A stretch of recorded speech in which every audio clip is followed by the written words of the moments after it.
And so the Premier League season is over. One of the only things left to play for was which three teams would join the other three teams, Liverpool, Arsenal, and Spurs from the Europa League in next season's Champions League. We have our answer now. Stevie Nicol, Manchester City beat Fulham, Chelsea won at Nottingham Forest, and Newcastle, but they lost at home to Everton.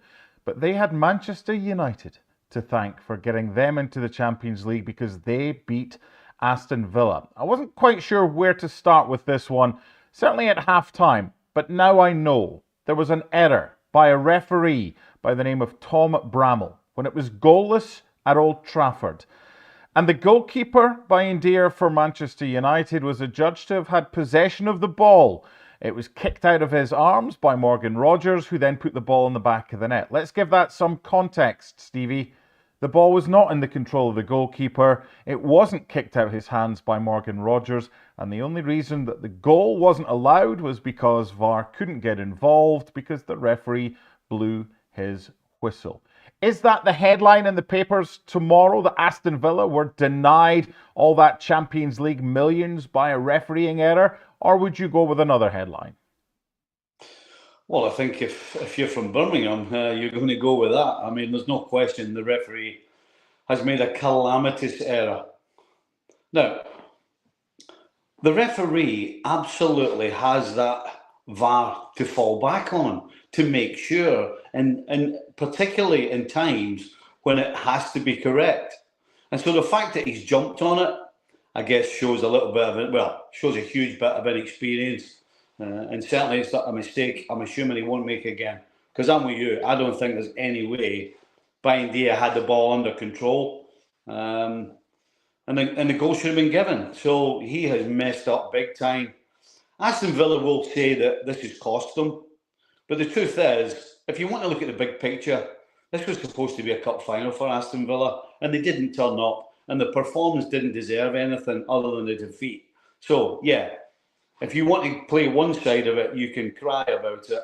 But the truth is, they didn't deserve anything from this game.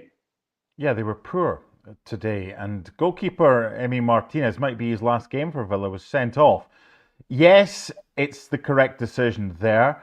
But Matty Cash has put a hospital pass back to him. And he's the one that should get just as much criticism here as Emi Martinez. And you would think with everything that was at stake, Stevie, and with Manchester United having just lost the Europa League final, and goodness knows in what headspace they were in, Aston Villa should have been better than this. Well, we got two performances the complete opposite of where they should have come from. Quite frankly, I expected Villa to dominate this game. Instead, it was United. I expected Villa to be the team that were pushing forward because they were the team that had something to play for. You know, United, in all honesty, had nothing to play for, but yet they were the team that came out and looked as though they had to win in order to make sure of qualification for the Champions League. But it never materialised, and I guess this says as much about United, to be honest. You know, you just don't know what you're going to get. They were the better team today. They weren't particularly great. They were blank going forward in the final third. Really, I mean, the penalty they got as well, I thought was questionable. But yeah, Aston Villa, again, they're going to point the finger at that referee, but my goodness, they should be pointing the finger at themselves. They've had a great opportunity to go to Old Trafford and beat a bang average Manchester United, but they never turned up. So don't try and pin this on somebody else. Yes, it's a fact. Yes, the fact is the referee made a mistake. It's a huge mistake. But in terms of the performance and the 90 minutes, Villa need to look at themselves and not try and pin this on somebody else. Yeah, well said. There is a little caveat to this, and it's the actual law to do with a goalkeeper in possession of the football. All it takes is one fingertip of downward pressure on the ball for it to constitute. It's not two hands on the ball, it's one fingertip of downward pressure on the ball to constitute control of the football. That's not what the United goalkeeper even had. He never at any stage had control of the ball, and as a result, it's an error by the referee, not once, But when he blew his whistle was the second error as well. He had to wait until the ball was in the back of the net. If he had, VAR could have had a look at that. It did go to VAR to only check when the whistle was blown. But if he just allowed an extra couple of seconds for the ball to end up in the back of the net, that goal would have stood. And who knows if Aston Villa right now would be in the Champions League for next season. Okay, let's go to Nottingham Forest against Chelsea. So Chelsea knew that if they won, that they were in. And it was a first half that was poor in most of the games. 0-0 at half time. I thought both sides kind of came out the blocks pretty well in the second half, especially Chelsea. And they got the goal after Pedro Neto's ball across goal was fired home at the back post by Levi Colwill. I thought Chelsea defended brilliantly today. Had a couple of moments at the end where Chris Wood probably should have scored. That was just to decide whether or not Nottingham Forest would be in the Conference League or the Europa League. They'll be playing in Europe, but it's not the Champions League. That goes to Chelsea. What did you make of their performance today? Chelsea did enough. The truth, to be quite honest, the truth of this game, or the fact of this game is that this, for Nottingham Forest, it's woulda, coulda, shoulda, if, maybes. You know, Chris Wood in the first half, just before the interval, had the greatest chance to put Forest ahead, and we know what Forest are like when they get ahead defensively. A ball's whipped across, Woods gets ahead of all his defenders, Sanchez comes out, he gets ahead of Sanchez, and he doesn't make a good contact with the ball, because all he's got to do is put this on frame, and he puts it over the crossbar. That is the turning point in this game for Nottingham Forest. Nottingham Forest right now coulda, woulda, shoulda been celebrating winning this game in Champions League football. Yeah, with the other results going the way that they did, a win would have got Nottingham Forest into the Champions League. The way that Chelsea have gone about this season, they were excellent to start the campaign. Not many of us had given them much of a shout. Then they kind of fell off a little bit. They've ended pretty strongly. This is without Cole Palmer being anywhere near the form he had last season. So they'll be playing Champions League next season. You saw what it meant to the fans if you were watching the game behind the goal and the celebrations from Maresca and his staff afterwards. There's still a lot of work to be done for Chelsea. They need a new goalkeeper. They need a striker. They played with Pedro Neto today as a kind of false nine. So they've got Champions League, and that'll be able to attract a whole host of new players. But can they spend wisely in the summer to get what they need? Chelsea spend wisely? Are you serious? They've had a lot of goes at that and still haven't come up. Listen, Chelsea, I guess you've got to give Chelsea a lot of credit. You know, we always talk about the last part of the season is not about the way you perform. It's not about how great your football is. It's about winning games and getting enough points. And Chelsea, up until Christmas, had played some fantastic football and got points that way, victories that way, and were great to watch.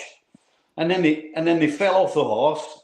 And then this last stretch, this last 5 or 6 games, they have been, in terms of performance, bang average. Nothing more, nothing less, bang average. But they've gotten results. And they've gotten results exactly how they got a result today. They didn't create an awful lot. They weren't good on the eye. Cole Palmer, again, wasn't particularly great, wasn't really involved, certainly not in the areas that we want him to be in. But they kept a clean sheet. Yeah, I said Woods missed that opportunity, but they got the job done. So I guess for Maresca, yes, you want to go and add to your team and make it better. But I guess for Maresca, how does he win more games by either being bang average or being fantastic? If he can win games doing both consistently, then that's a step in the right direction, if you ask me. You know, what happened at the start of the season and what happened after Christmas, he has to figure a way out of getting rid of those types of results and figure out how, as he did at the end, how to get results without being at your best or even close to your best. If they can do that, then they'll be comfortably challenging in the top 4 next season. But if they can't, it's another season of what and maybe and we're not sure. All of those things that we've been doing for the last 3 or 4 seasons with Chelsea. Look, they've not exactly had any issues with the Conference League. Yes, Betis is tough in the final, but it's not a competition they had any interest in playing in. They didn't even have Cole Palmer in their squad because they didn't need him for the group stages, but they're back in the Champions League and they deserve to be there. They've ended the season well. What about Nottingham Forest, Stevie? Because you've said coulda, woulda, shoulda. They haven't kept a clean sheet since the start of April. Their form hasn't been great to end the season. I think they had that game against Everton, where if they'd won it, they would have ended up in the Champions League. So we were doing this on ESPN FC Live on Friday, myself and Don Hutchinson, like surprise of the season. And he went for Nottingham Forest. And I thought, yeah, but hold on a minute. If they don't get into the Champions League, they deserve the kudos for the season they've had. It's been brilliant because of last season, I think they finished 17th. So they've been great this season. But if you're a Forest fan and you were where you were and you were thinking Champions League, all these games, and you end the season like this based on a team that has been used to not conceding goals, Sells and his back line, yet you've not kept a clean sheet since April. Is it recency bias? Is it a good season rather than a great season? Or what is it for Forest fans looking at where they might have ended up and where they have done? Well, I think maybe this time next year when they're just avoiding relegation, they'll look back and think of this season as a great season. And the truth is, you've got to kind of look at the big picture again. That's the best way to do it. And if you do that, then you can come up with rational reasons and answers. You know, the fact that they were in third position for what, 6 months, 7 months of the 9-month season, and then they fall out the Champions League. Some will look at that and say, "Oh, that's disappointing, and it wasn't that great." But let's be honest, this team's in Europe, right? This is a team that this time last year was avoiding relegation. And if you'd said, by the way, next year you're just going to miss out in Champions League, they would be absolutely delighted. And again, the big picture is the way that Forest play, they surrender possession to the opposition. Now, if you're going to do that for 9 months, then there are going to be periods in that 9 months where it doesn't work. Because when you give possession to anybody and everybody, when you get it, on the rare occasions you get it, you have to do something with it. And if you don't, then you're going to rely on your defence. And again, if you're going to defend as often and as much as they do, in order to keep clean sheets, you have to be at your very best for 9 months. And that's not possible. It just isn't possible. And they've shown us that it's not possible. They've shown us that it's possible for maybe 6 months, 6.5. But to do it consistently, you can't get away with that. And that is what has bitten them in the backside in terms of the Champions League, is that when you give so much possession away, when you get it, you have to be at it. You have to be at your very best to take the opportunities to create and score goals. And they haven't been able to do that in this last phase of the season. And certainly from a defensive point, they haven't kept clean sheets. And that's why they fall outside the Champions League spots. But, you know, I hope Forest fans, the majority of them, will be thinking, you know what, this is way better than what happened last year or the season before.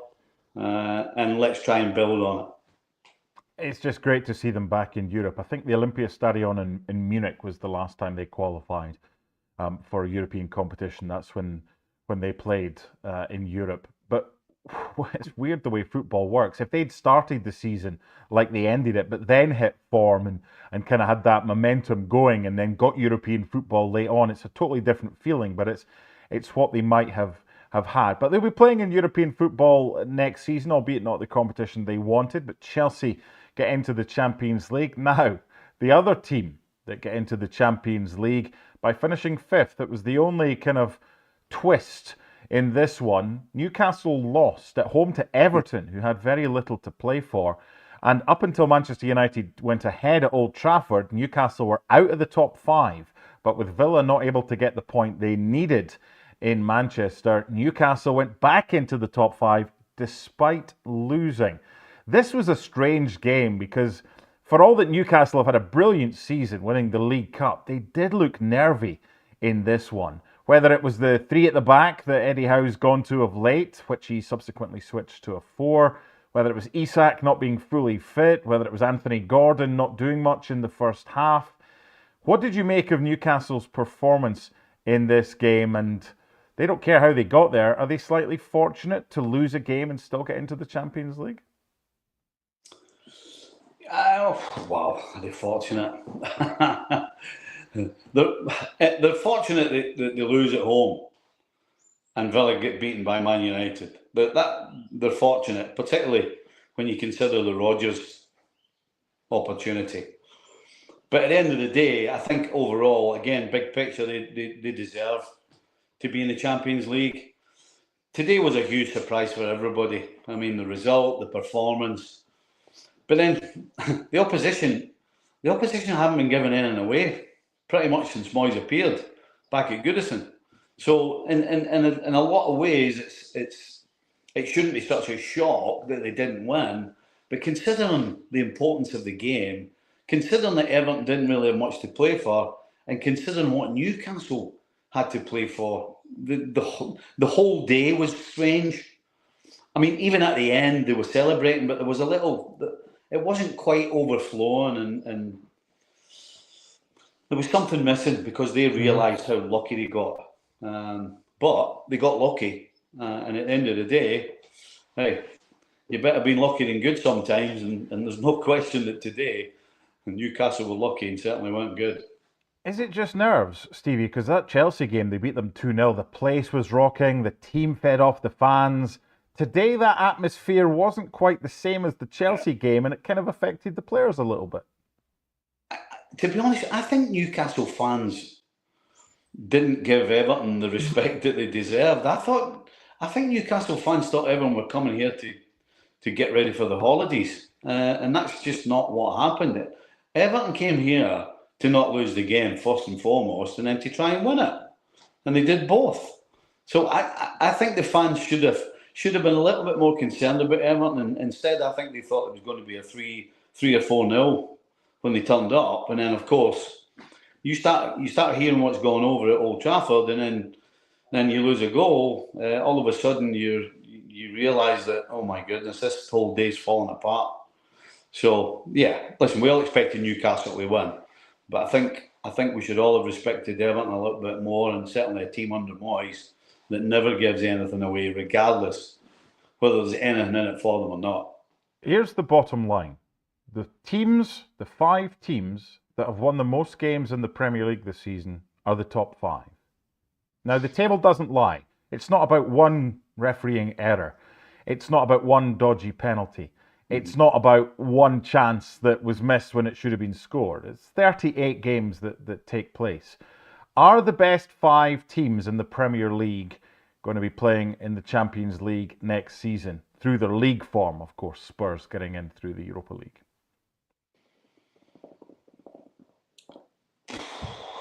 That's a tough question on Aston Villa.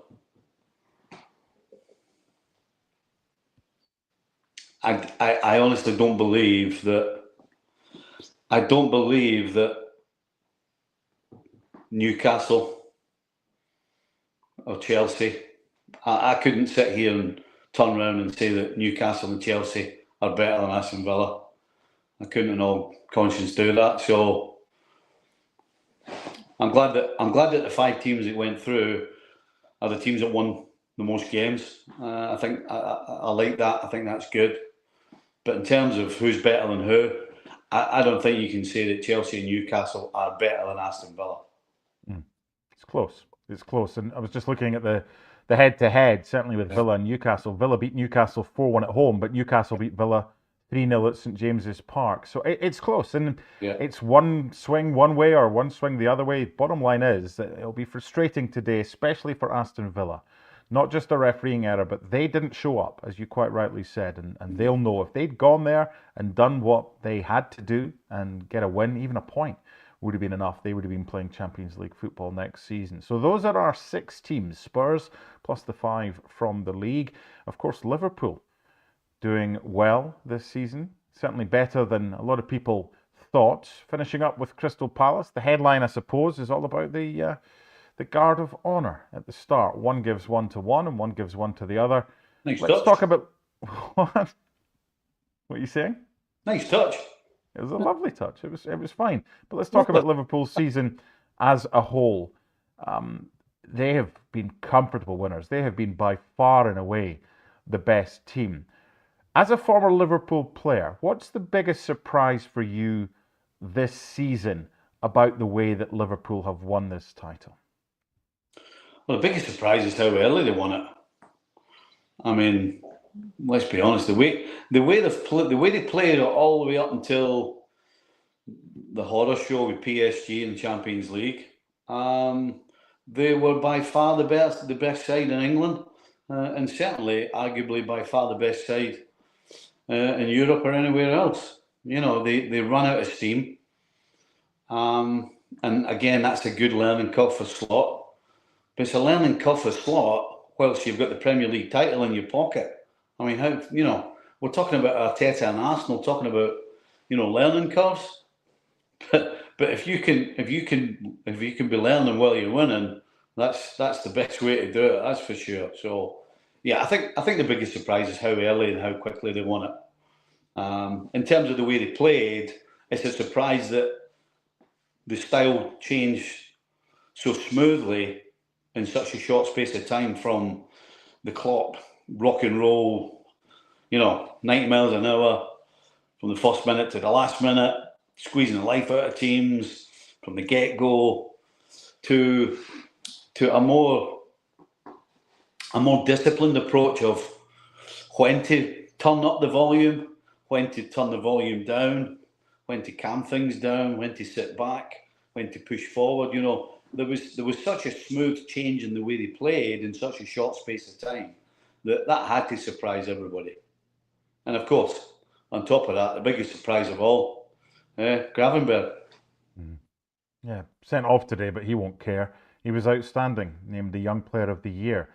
When you and your teammates won your 18th title for Liverpool, or the club's 18th title, your fifth, back in 1990, you were miles clear of Manchester United. Then Fergie happened, and Manchester United got to 20. How is it on Merseyside? How is it from a Liverpool perspective that Liverpool has now equalled Manchester United and got those two under Klopp and now Slot to equal United's 20 titles, something they had on Liverpool ever since they got to number 19? Well, it's huge. Listen,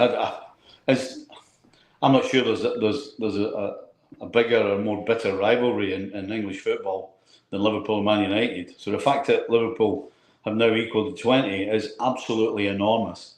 And the fact that, if you're a Liverpool fan, the fact that you look across the East Lancs and the odds of Man United winning a title anytime soon are pretty remote, as opposed to Anfield, where the chances of winning a title pretty soon are pretty huge, pretty big, and pretty good. So yeah, this is huge for Liverpool fans. To be able to look up the East Lancs and stick your tongue out and give it the old ha ha. I mean, that's just the way it is. Given your natural pessimism, and even on the final day when Liverpool got the title early on, you were still just not sure about this. If they sign Florian Wirtz, can anybody beat them next season? Yeah, absolutely. Yeah, signing Florian Wirtz doesn't guarantee Liverpool anything. All you got to do is look over at La Liga to Real Madrid, who won the treble last year, who signed Kylian Mbappe, and everybody said, well, there's no point in turning up. 12 months later, nothing. No trophies, no silverware, no sunshine, no smiles, nothing coming from Real Madrid. So you always got to be on your toes in football. And certainly in the Premier League, you've got to be on your toes. And Liverpool cannot and should not, and I'm sure will not, drop the ball and think, regardless of who they sign, that next year is just going to be a case of turning up and winning the Premier League. That's not how it works.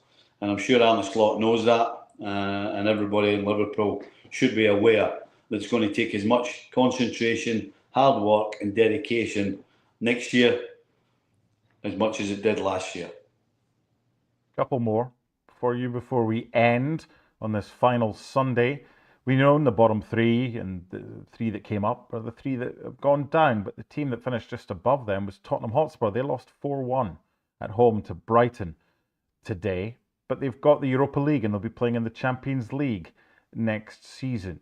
Should, not will, but should Ange Postecoglou be allowed to manage Spurs and not be fired in the Champions League next season, or is 17th in the Premier League just totally unacceptable for Tottenham Hotspur and Daniel Levy, regardless of the Europa League win? Yeah, 17th unacceptable. Fourth bottom, unacceptable. I'm sorry. I can see that Daniel Levy's going to be under pressure from a large section of Spurs fans who get their first trophy in 17 years. But in terms of the body of work, yeah, and you'll be fortunate to keep a hold of his job. It could happen though. Mm-hmm. Yeah, well, again, it's the recency bias, isn't it? And it's the reaction of all the fans and whatever. And we will see with that one. Final one from me. I mentioned the three that came up have gone back down. Which of the three that are coming up, Leeds United as champions, Burnley and Sunderland, who got up yesterday through the playoffs, which of these is most likely to stay up next season to ensure we don't have another season where the three that came up are the three that go back down? I think the clear favourite is Leeds United. I'll be shocked if Burnley stay up. I'll be shocked if Sunderland stayed up. Leeds, on the other hand, I think have a shot at staying up. Okay, my thanks to Stevie Nicol and everyone else who's been involved with ESPN FC Live this season. We will do it all again next season, and of course every night ESPN FC keeping you up to date with what's happened on the final day at various leagues across Europe this season. The headlines tomorrow will be about the three teams that qualified for the Champions League.